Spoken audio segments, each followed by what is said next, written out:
আজকে দিল্লিতে ঐতিহাসিক জয় পেয়েছে বিজেপি। গেরুয়া শিবিরের কর্মী সমর্থকরা অত্যন্ত খুশি।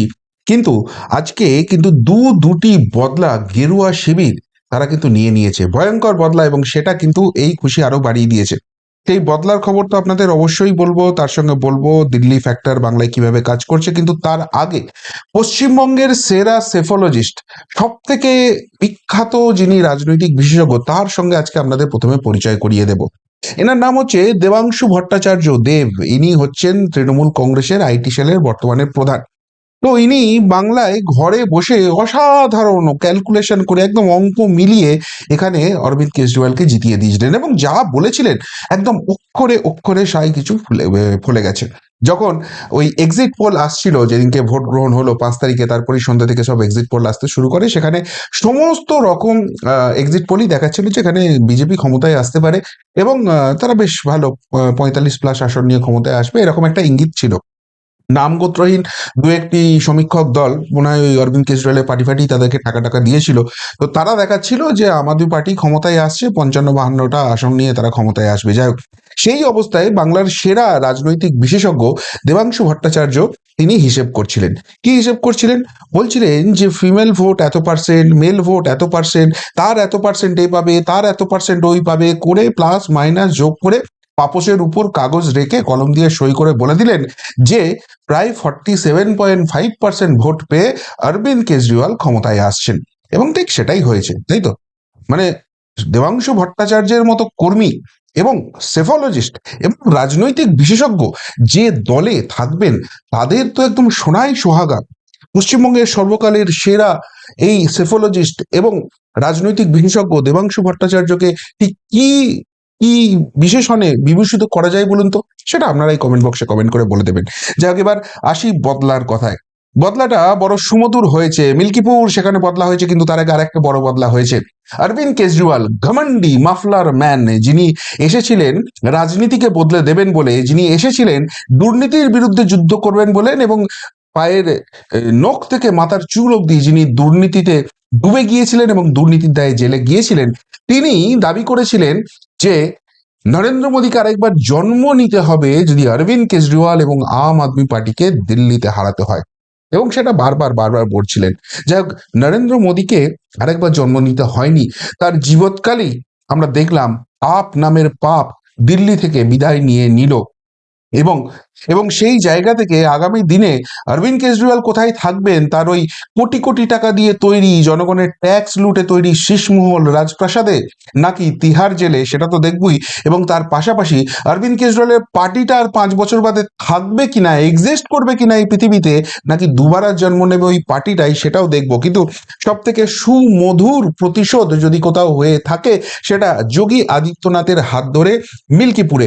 দেখুন, এবারের লোকসভা নির্বাচনে বেশ কয়েকটি জায়গায় সারপ্রাইজিং ফলাফল হয়েছে, এবং সামগ্রিকভাবে উত্তরপ্রদেশ, সেখানে কিন্তু ভয়ঙ্কর রকম একটা সারপ্রাইজ ছিল। রাম মন্দির হলো, যোগী আদিত্যনাথের এত ভালো শাসনকাল চলছে, বুলডোজার বাবা নিয়ে এত উচ্ছ্বসিত, তারপরেও তারপরেও দেখা গেল কাঙ্ক্ষিত ফলাফল হলো না, কার্যত ভরা ডুবি হলো।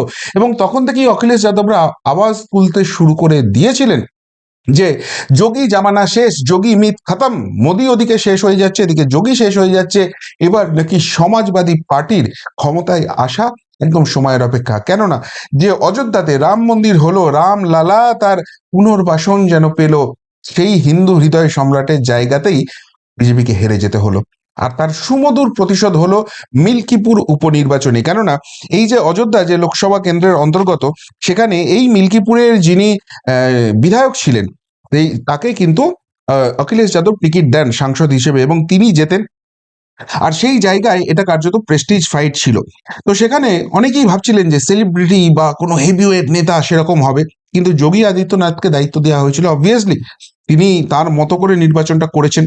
এবং এখানে একটা কথা মাথায় রাখতে হবে, যখন মিল্কিপুর উপনির্বাচন আছে, তখনই কিন্তু প্রয়াগরাজে ওই পদদলিত হওয়ার ঘটনা ঘটলো, যে কারণে বারবার কনস্পিরেসি থিওরিটা উঠে আসছিল যে যোগী আদিত্যনাথের প্রেস্টিজ ফাইট, তাকে মিল্কিপুর থেকে সরিয়ে দিয়ে ফোকাসটা প্রয়াগরাজে করিয়ে দেওয়া হবে, এবং সেই ফাঁকে অখিলেশ যাদবের দল এখানে বাজিমাত করে দিতে হবে। মাথায় রাখতে হবে, এই মিল্কিপুর কিন্তু অখিলেশ যাদবের গড়, সমাজবাদী পার্টির গড় হিসেবে ছিল। কিন্তু যোগী আদিত্যনাথ যেটা প্রথমেই করলেন সেটা হলেন একজন স্থানীয় কর্মী চন্দ্রভানু পাসোয়ান তাকে টিকিট দিলেন। কোনো হেভিওয়েট নাম নয়, কোনো বিশাল মাপের নেতা নয়। অন্যদিকে যিনি এখানকার বিধায়ক ছিলেন, যিনি সাংসদ হয়েছেন, সেই অবধেশ প্রসাদ, তার ছেলে অজিত প্রসাদকে টিকিট দিল সমাজবাদী পার্টি। অর্থাৎ এটা কার্যত যিনি বিধায়ক ছিলেন এবং সাংসদ হয়েছেন তার প্রেস্টিজ ফাইট, তার ঘরের লোককেই টিকিট দেওয়া হয়েছে। কিন্তু শেষ পর্যন্ত দেখা গেল এই আসনে 60% ভোট পেয়েছে বিজেপি, এবং এবং এখানে প্রায় 61,000-এরও বেশি ভোটে, 62,000-এর কাছাকাছি, 61,710 যদি আমি এক্সাক্ট ফিগারটা মনে রাখতে পারি, এরকম একটা ব্যবধানে আজকে বিজেপি কিন্তু জয় পেয়েছে। অর্থাৎ অযোধ্যায় যে রামলালা হলো সেখানে বিজেপি জিতলো না, এই নিয়ে যে খোঁটা ছিল মিল্কিপুর, সেখানে সুদে আসলে সমস্ত কিছু পাওয়া গেল। এবং মাথায় রাখতে হবে 2022-এ এই আসনটায় বিজেপি ভোট পেয়েছিল 42%, সেটা সেটা একবারে বেড়ে চলে গেল 60%। দুদিকেই সুমধুর প্রতিশোধ হলো। এবার আসি বাংলার কথায়। বাংলাতে কেন বলা হচ্ছে দিল্লি মডেল? দিল্লি মডেলটা কাজ করবে, দিল্লি মডেলটা বাংলায় কিভাবে কাজ করবে তার আগে ছোট্ট একটা ঘটনা বলি, যে ছোট্ট ঘটনাটা কিন্তু আসলে ছোট্ট ঘটনা নয়। হরিয়ানা, মহারাষ্ট্রের পর দিল্লিতেও যে কমল খিলল, যে যে যে পদ্ম ম্যাজিক দেখা গেল, সেখানে কিন্তু আরএসএস এর একটা বিশাল ভূমিকা ছিল। কেন? কেননা আরএসএস এর কার্যকর্তারা যারা মহারাষ্ট্রে কাজ করেছিলেন, মহারাষ্ট্রের ফলাফল ঘোষণা হচ্ছে, সেখানে কে মুখ্যমন্ত্রী ঠিক হবে এইসব যখন ডিসাইড হচ্ছে, পুরো টিম চলে আসেন দিল্লিতে। এবং দিল্লিতে এসে যেটা করেন, তারা ছোট ছোট ছোট ছোট মিটিং করতে থাকেন। এই ছোট ছোট মিটিংগুলোই তারা কি করছেন, না তারা কোনো রাজনৈতিক দলের নাম নেননি। কেননা আরএসএস নীতিগতভাবে কোনো সময় রাজনীতির সঙ্গে সরাসরি যুক্ত হবেন না। তারা বলেননি বিজেপিকে গিয়ে ভোট দাও, তারা বলেননি আম আদমি পার্টি খারাপ, কংগ্রেস খারাপ, কোনো রাজনৈতিক দলের নাম নেননি। তারা এই ভান্তারাও করেননি যে আমরা সমীক্ষা করতে এসেছি কি ব্যাপার আছে না ব্যাপার আছে। তারা তাহলে কি করেছে, তারা এই ছোট ছোট মিটিংগুলোতে মূলত শুনেছেন মানুষের কথা, খুব বিক্ষোভের কথা। সে বর্তমানে সেখানে যে রাজ্য সরকার ছিল, সেই রাজ্য সরকার সত্যিই কতখানি কথা দিয়েছিলেন এবং কথা রাখতে পারছেন, কতখানি খুশি আছেন, এবং তারপর স্থানীয় সমস্যার কথা নিয়ে আলোচনা করেছেন। দেশ বাঁচাতে গেলে কি করতে হবে, এবং সবথেকে বড় কথা, মানুষকে ভোট দিতে উৎসাহিত করেছেন। যে দেখুন, আপনার যদি প্রতিবাদ থাকে যে এরা ভালো করছে না, কেন্দ্র সরকার করছে না, রাজ্য সরকার করছে না, আপনাকে প্রতিবাদ জানাতে হবে। প্রতিবাদটা আপনি কিভাবে করবেন? ভোটের বাক্সে গিয়ে করুন, ইভিএম এর বাটনটা টিপে করুন। মানুষকে উৎসাহিত করেছেন, এবং তার ফলে যেটা দেখা গেছে যে যারা ভোট দিতে সাধারণত উৎসাহিত হন না, তাদের একটা বড় অংশ কিন্তু এবার প্রায় 8%-এর মতো মানুষ এক্সট্রা ভোটিং করেছেন দিল্লিতে, এবং সেটাই কিন্তু একটা মেজর ফ্যাক্টর হয়ে গেছে দিনের শেষে। এবং সব থেকে বড় কথা, মানুষ যত আলাপ আলোচনা করেছেন, তারা কিন্তু বুঝেছেন যে যে এই ধরনের যে প্রতিশ্রুতি দেওয়া হয় ভোটে জেতার জন্য, তার কতখানি ভাঁওতা আছে। দেশের সুরক্ষার জন্য কারা কারা সঠিক সিদ্ধান্ত নিতে পারে। ডাবল ইঞ্জিন সরকার হলে কি হবে, একবারও কিন্তু আরএসএস এর মানুষজন এইগুলো প্রচার করেননি, কিন্তু তারা আলোচনা করেছেন। তারা শুধু যা যা ঘটছে সেটা ধরিয়ে দিয়েছেন মানুষকে, মানুষের কথা শুনেছেন, এবং তার ফলে ফুল ফুটেছে। এবং সেই ফুলটা এতটাই ব্যাপকভাবে ফুলেছে যে প্রায় 3 দশক বাদে বিজেপি কিন্তু ক্ষমতায় এলো। এবং এই দিল্লি মডেল বাংলার সঙ্গে বহু মিল আছে। বারবার বলা হচ্ছে দিল্লি হচ্ছে বাংলার মিনিয়েচার। অরবিন্দ কেজরিওয়ালের পলিটিক্স আর মমতা বন্দ্যোপাধ্যায়ের পলিটিক্স হাতে হাত ধরাধরি করে চলে। নাম দুটো আলাদা হতে পারে, কিন্তু দুটার মধ্যে অসম্ভব সিমিলারিটি আছে। সুতরাং এই মডেলে যদি দিল্লিতে কুপঘাত করা সম্ভব হয়, অরবিন্দ কেজরিওয়াল যিনি বলেছিলেন তাকে হারাতে হলে 2 বার জন্ম নিতে হবে নরেন্দ্র মোদীকে, তাহলে বাংলাতেও হওয়া সম্ভব রয়েছে। বাংলায় আরএসএস এর কি ভূমিকা থাকবে, সেই জায়গাটা খুব গুরুত্বপূর্ণ, কারণ এখানে আরএসএস টিকিট বাছাইয়ের ক্ষেত্রেও একটা বড় ভূমিকা নাকি নিয়েছিল। তারা বলেছিলেন যে যারা জাদ্রেল নেতা আছে সবাইকে ভোটের ময়দানে নামালে হবে না, তাদেরকে তাদেরকে কিন্তু নির্বাচনী প্রচারে কাজে লাগাতে হবে। ভোট ম্যানেজমেন্ট তাদেরকে দেখতে হবে, সুতরাং দায়িত্বটা সমানভাবে ভাগ করতে হবে। অনেক বড় ভোটিং ম্যানেজমেন্ট, ক্ষমতায় না থাকলে আপনি আলটিমেটলি উন্নয়নটা করতে পারবেন না। এই এই অনেক ছোট ছোট ইনপুট গুলোই কিন্তু মারাত্মক রূপে দেখা দিয়েছে। যাক, এবার বাংলা নিয়ে যে কথাটা বলছিলাম, যে বাংলাতে কেন কেন মনে করা হচ্ছে যে বাংলাতে দিল্লি মডেলটা কাজ করবে। দেখুন, 1 নম্বর যে জায়গাটা হচ্ছে এবং যে কারণে এই এই রাজ্যের ঘাসফুল শিবিরের কিন্তু টেনশনটা বাড়তে পারে, সেটা হচ্ছে দিল্লির মানুষের কাছে একটা ছবি উঠে এসেছিল, সেটা হচ্ছে দিল্লির মুখ্যমন্ত্রী চোর, দুর্নীতির দায়ে তাকে জেলে যেতে হয়েছে।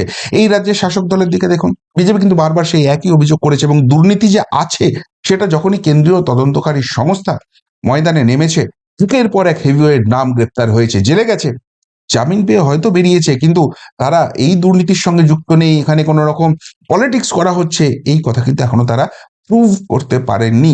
এবার বাংলায়ও সেই কারণেই মনে করা হচ্ছে এই যে দুর্নীতি চাপটা, দুর্নীতির তদন্তের চাপটা বহু বৃদ্ধি পাবে, এবং ওই ছোটখাটো চুনোপুটি নয়।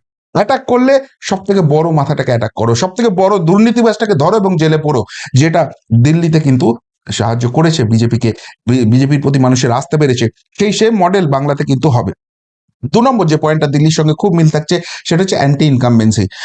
এই অরবিন্দ কেজরিওয়াল 12 বছর ক্ষমতা চালিয়েছেন, কিন্তু তিনিও 3টি ইলেকশন ফেস করেছেন।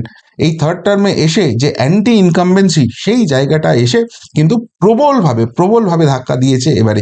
এবং বাংলার ক্ষেত্রেও দেখুন, 3টে ইলেকশন কিন্তু মমতা বন্দ্যোপাধ্যায় করে নিয়েছেন। 15 বছর মানুষ সুযোগ দিয়েছেন, এবং 15 বছর বাদে কি দিতে পেরেছেন? 2021-এ কি বলেছিলেন মমতা বন্দ্যোপাধ্যায়? ডবল ডবল বেতন, ডবল ডবল চাকরি, দিল্লির টাকা চাই না, বাংলাকে সমস্ত কিছু করে দেবো, দিল্লির ঘাড় ধরে তৃণমূলকে বেশি করে জেতান, সমস্ত কিছু পাওনা গন্ডা নিয়ে আসবো। একটাও করতে পেরেছে? তাহার দেনাই শুধু ডুবিয়ে দিয়েছে। যা যা প্রতিশ্রুতি দিয়েছিল তার কিছুই ফুলফিল করতে পারেনি। এই যে জায়গাটা, এটাও কিন্তু বাংলার সঙ্গে প্রচন্ড রকম মিল আছে। অ্যান্টি ইনকামবেন্সি ঢেউ যেটা অরবিন্দ কেজরিওয়ালের নৌকা ফুটো করে দিয়েছে, বাংলাতেও কিন্তু সেই একই জিনিস হতে পারে। 3 নম্বর, আর একটা খুব বড় প্রচার চলেছিল, যেটা এই রাজ্যেও চলে, যে বিজেপি ক্ষমতায় এলে যেসব প্রকল্প চলছে সেগুলো কিন্তু সব বন্ধ হয়ে যাবে। অরবিন্দ কেজরিওয়ালও বারবার মানুষকে এই ভয়টা দেখাচ্ছিলেন, যে দেখো, বিজেপি কিন্তু তোমাদের বিরোধী, বিজেপি যদি একবার ক্ষমতায় আসে না, এই যেসব চালু করেছি প্রকল্প, সেই সমস্ত কিছু বন্ধ করে দেবে। কিন্তু বিজেপি শাসিত রাজ্য, সেটা বিজেপি অলরেডি ক্ষমতায় থাকুক সেই রাজ্যই হোক, বা নতুন করে ক্ষমতা পাচ্ছে সেই সব রাজ্য হোক, প্রত্যেকটা জায়গায় এসে তারা দেখিয়েছে যে এই ধরনের প্রকল্পই তারা করছে, এবং আরো ব্যাপক আকারে করছে, মানুষ আরো বেশি ফেসিলিটি পাচ্ছে। বাংলায়ও কিন্তু সেই একই মডেল হবে। লক্ষ্মীর ভান্ডার না, বন্ধ হবে না, এটা ভালো মডেল, আমরা নেব এবং অনেক বেশি টাকা দেবো। উড়িষ্যাতে আমরা দিচ্ছি, মধ্যপ্রদেশে দিচ্ছি, মহারাষ্ট্রে দিচ্ছি, একাধিক জায়গার উদাহরণ কিন্তু থাকছে। ফলে এই যে মানুষকে ভুল বোঝানোর রাজনীতি, যেটা অরবিন্দ কেজরিওয়াল করে ডুবলেন, মানুষ কিন্তু আর ভুলবে না। মানুষ কিন্তু এখন অনেক বেশি সচেতন হয়ে যাচ্ছেন। এক, সোশ্যাল মিডিয়া, হাতে মোবাইল হয়ে গেছে, এবং 2, এই রাজ্যের যারা প্রান্তিক মানুষ মনে করা হচ্ছে তাদের কাছে এই মেসেজটা পৌঁছবে না, তাদের রাজ্যে, তাদের ঘরের ছেলে মেয়েগুলোকে কিন্তু বাইরের রাজ্যে যেতে হচ্ছে, বিজেপি শাসিত রাজ্যে যেতে হচ্ছে, এবং কাজের জন্য যেতে হচ্ছে। বাংলায় কাজ নেই, তারা সেই সব রাজ্যে গিয়ে চোখের সামনে দেখছে বিজেপি শাসিত রাজ্যে কোথায় গন্ডগোল হচ্ছে, নাকি সত্যি সেখানে বেটারমেন্ট হচ্ছে। ফলে এই জায়গাটা, অরবিন্দ কেজরিওয়ালের অস্ত্রে অরবিন্দ কেজরিওয়াল বধ হয়েছে, বাংলাতেও সেই একই জিনিস হওয়ার সম্ভাবনা রয়েছে।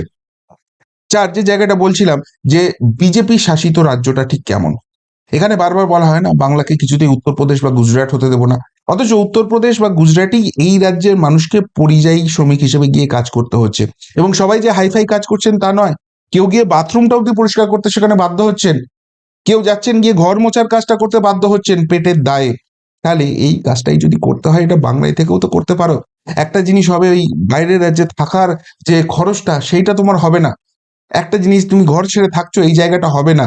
প্লাস এইসব রাজ্যে ডেভেলপমেন্টটা ঠিক কিভাবে হচ্ছে, সেই রাজ্যের মানুষ কিভাবে ফেসিলিটি পাচ্ছে, একদিকে যেগুলো রাজ্য সরকারের প্রকল্প, কেন্দ্রীয় সরকারের প্রকল্প, সেইগুলো কিভাবে মানুষের হাতে যাচ্ছে, সেই ছবিটা আজকে কিন্তু আর গাল গল্প দিয়ে টিকিয়ে রাখা যাবে না।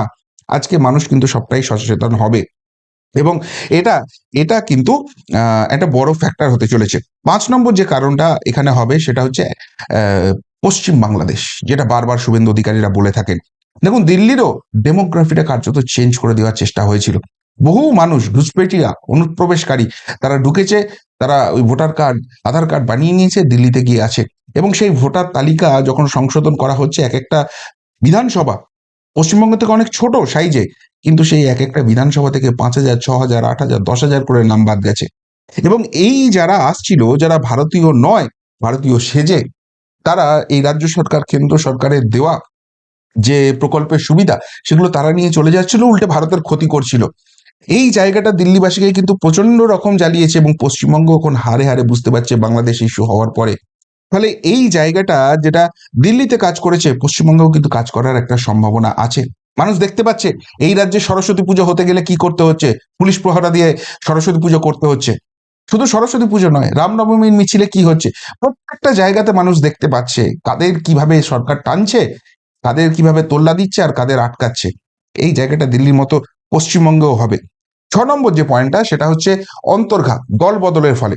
এই দেখুন, 15 বছরের অ্যান্টি ইনকামবেন্সি আছে, সেটাকে এড়াতে অরবিন্দ কেজরিওয়াল যেটা করেছিল, অনেকে টিকিট কেটে দিয়েছে, টিকিট দেয়নি, মুখ বদলে নতুন মুখ নিয়ে এসছে, যেটা এই রাজ্যের একদম খুব চেনা মডেল। অভিনেত্রী থেকে আরম্ভ করে যাকে পারে ধরে নিয়ে চলে আসে, এসে বলে তোমরা ভোটে লড়ো।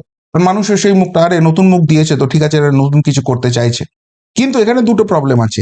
এক, বারবার মুখ বদল করছো, তার মানে গন্ডগোল আছে। দল হিসেবে তুমি কি করছো? এবং দুই, যাদেরকে টিকিট দিচ্ছে না তারাই পিছন থেকে অন্তর্ঘাত করে দিচ্ছে। আর তার উপরে যারা এই অরবিন্দ কেজরিওয়ালের দুর্নীতি নিয়ে কথা বলেছিল তাদেরকে তো কোণঠাসা করার চেষ্টা করা হয়েছে। স্বাতি মালিওয়াল, একজন মহিলা, ধরে পিটিয়ে দিয়েছে অরবিন্দ কেজরিওয়ালের লোকজন। স্বাতি মালিওয়াল গিয়ে অরবিন্দ কেজরিওয়ালের মুখোশটা দিল্লি জুড়ে খুলে দিয়েছে। ফলে দল বদল বা দল বদল না করেও এই যে ঘরের কথাগুলো সামনে নিয়ে চলে আসা, সেইগুলো কিন্তু হবে। দিল্লিতেও হয়েছে, বাংলাতেও হবে এটা। এবং সেটা যদি হয়, সেটা কিন্তু একটা বড় এফেক্ট করবে। এবং 7 নম্বর, সেই এফেক্টটা বাংলায় কাজ করবে কিনা আমি শিওর নয়, কিন্তু দিল্লিতে কাজ করেছে। সেটা হচ্ছে, রাহুল গান্ধীরা কোনো সময় এই রাজ্য রাজনীতিতে কনসেন্ট্রেট করেন না। গান্ধী পরিবারে জন্মেছে মানে ভারতবর্ষের প্রধানমন্ত্রী হতে জন্মেছে, তারা ছোটখাটো মুখ্যমন্ত্রী কি করবে, এই রকম একটা ভাবনা ছিল। কিন্তু সেই ভাবনায় ভাবিত হলে রাজ্য নেতারা কি করবেন? তারা তো দেখছেন প্রত্যেকটা রাজ্য বিজেপির হাতে চলে যাচ্ছে, কিংবা কোনো আঞ্চলিক দলের হাতে চলে যাচ্ছে। কংগ্রেস কোথায় শিবরাত্রি সলতের মতো টিম টিম করে একটা দুটো রাজ্যে জ্বলছে, সেখানেও আগামী দিনে থাকবে কিনা কোনো নিশ্চিন্ত নেই। এখন রাহুল গান্ধী প্রধানমন্ত্রী না হোক, বিরোধী দলনেতা হয়ে গেছে, মোটামুটি একটা কেন্দ্রীয় মন্ত্রী স্ট্যাটাস পাচ্ছে, কিন্তু রাজ্য স্তরের নেতা তাদের হাতে কি আছে? শূন্য, খালি, কিচ্ছু নেই। ফলে তারা বলছেন যে এই যে আঞ্চলিক দলগুলো আছে, এরা তো আমাদের ভেঙেই তৈরি হচ্ছে, আমাদের ভোটটাই ওদের শিফট হচ্ছে, তারা ক্ষমতা ভোগ করছে, আমরা কি পাচ্ছি? তোমরা না হয় জাতীয় রাজনীতি করছো। এবারেও একটা খুব চাপ ছিল যে দিল্লিতে যারা স্থানীয় কংগ্রেসের নেতা আছেন তাদেরকে সেইভাবে লড়তে দেওয়া হবে না। কিন্তু রাজ্য নেতারা বেঁকে বসেন, তারা বলেন যে দেখো, আমরা হারবো এই নির্বাচনে, ঠিক আছে, কিন্তু আমরা যদি ফাইটটা দিই তাহলে এই আঞ্চলিক দলটা হারবে, যেরকম বিআরএস মুছে গেছে তেলেঙ্গানাতে, সেরকম এই দলটাও মুছে যাবে। এবং মুছে গেলে তখন ওই যে ভোট ব্যাংকটা যেটা আমাদের থেকেই বেরিয়েছে সেটা আমাদের কাছেই ব্যাক করে আসবে। আমরা অ্যাটলিস্ট বিরোধী আসনে বসতে পারবো, আমরা আবার পরিষদীয় রাজনীতিতে ফেরত আসতে পারবো। আর পরিষদীয় রাজনীতিতে বিরোধী আসনে বসা মানেই 1 টার্ম হোক, 2 টার্ম হোক, 3 টার্ম হোক, আমরা ক্ষমতায় আসবোই। তাহলে আলটিমেটলি এই জায়গাটা আমাদের তৈরি করতে হবে। আর রাজ্য নেতাদের এই চাপের কাছে গান্ধী পরিবারকে নতি স্বীকার করতে হয়েছে। বাংলাতে আমি বলছি এই ফর্মুলাটা চলবে কি চলবে না আমি জানি না, কিন্তু বাংলার নেতারাও যদি দিল্লির নেতাদের মতো জেদটা দেখাতে পারেন, গান্ধী পরিবারকে বোঝাতে পারেন, তাহলে তাহলে কিন্তু ভোট ব্যাংকে যেটা ভাগ বসবে সেটা তৃণমূল কংগ্রেসেরই বসবে, যেরকম আম আদমি পার্টির বসেছে। এবং তাহলে খেল খতম, পয়সা আজম। কেননা পরিষ্কার হয়ে গেছে ওই সংখ্যালঘু ভোটের যে 30-31% একদম ডিভিডেড ভোট ব্যাংক হয়ে গেছে মমতা বন্দ্যোপাধ্যায়ের, সেই জায়গাটায় যদি সামান্য চিরপাটও ধরে না, তাহলেই কিন্তু এরা ধরাশায়ী হয়ে যাবে। ফলে দিল্লিকে বলা হচ্ছিল মিনি বাংলা, বাংলার মিনিয়েচার। সেখানে এই মডেলগুলো কাজ করেছে, এগুলো সাকসেসফুলি কাজ করেছে। এবং সেটা যাতে বাংলায় কাজ করে সাকসেসফুলি, সেটা কিন্তু দিল্লি নির্বাচন মিটলেই আস্তে আস্তে শুরু হয়ে যাবে। যা শুনছি যে টিমটা আছে দুটো ভাগে ভাগ হবে, একটা টিম যাবে বিহারে, ওখানেই মূলত ফোকাস, কেন নভেম্বরে ইলেকশন আছে, সেখানে হয়ে গেলে পুরোপুরি বাংলায় ফোকাসটা শিফট হবে। কিন্তু বাংলাতে ধীরে ধীরে ধীরে ধীরে কাজটা শুরু হবে, অ্যাটলিস্ট এইখানে যে টিমটা আছে তারা অন্তত শুরু করবে, সেরকমই শোনা যাচ্ছে। আর সেটা যদি এখন থেকে শুরু হয়, 2026-এ অ্যাটলিস্ট লড়াই করার মতো জায়গায় কিন্তু বিজেপি আসবে। আর সেটাই যারা চায় এই রাজ্যে পরিবর্তন হোক, তারা কিন্তু দেখতে চায়। জেতা হারা সে তো মানুষের হাতে, যখন ইভিএম খোলা যাবে তখন বোঝা যাবে। কিন্তু এই জেতার জন্য কেন্দ্রীয় বিজেপি, রাজ্য বিজেপি বা যারাই চান এখানে পরিবর্তন হোক, তারা কোনো রকম খামতির অভাব রাখেনি।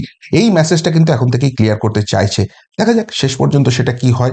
তবে যেভাবে সংঘ এখানে কাজটা করেছে, বিশেষ করে মানুষকে ভোট বাক্সে টেনে নিয়ে আসা, যে ঘরে ঘুমিয়ে থাকার দিন নেই, এক রহোগে তো সেফ রহোগে, বাটোগে তো কাটোগে, এটা কিন্তু হরিয়ানা বলুন, মহারাষ্ট্র বলুন কাজ করেছে। দিল্লিতে হয়তো অত চড়াচড়ে এর প্রচারটা হয়নি, কিন্তু এই মেসেজটা হরিয়ানা এবং মহারাষ্ট্রের পর ক্লিয়ার হয়ে গিয়েছিল। বাংলায় কি সত্যি এটা ক্লিয়ার হবে মেসেজটা? দেখার কথা। আপনাদের কি মনে হয়? অবশ্যই উত্তরটা কমেন্ট বক্সে কমেন্ট করে জানাবেন। এমনকার মতো এখানেই শেষ করলাম, ফেরত আসছি নতুন প্রতিবেদন নিয়ে খুব তাড়াতাড়ি। ভালো থাকবেন, সাথে থাকবেন, পাশে থাকবেন। নমস্কার।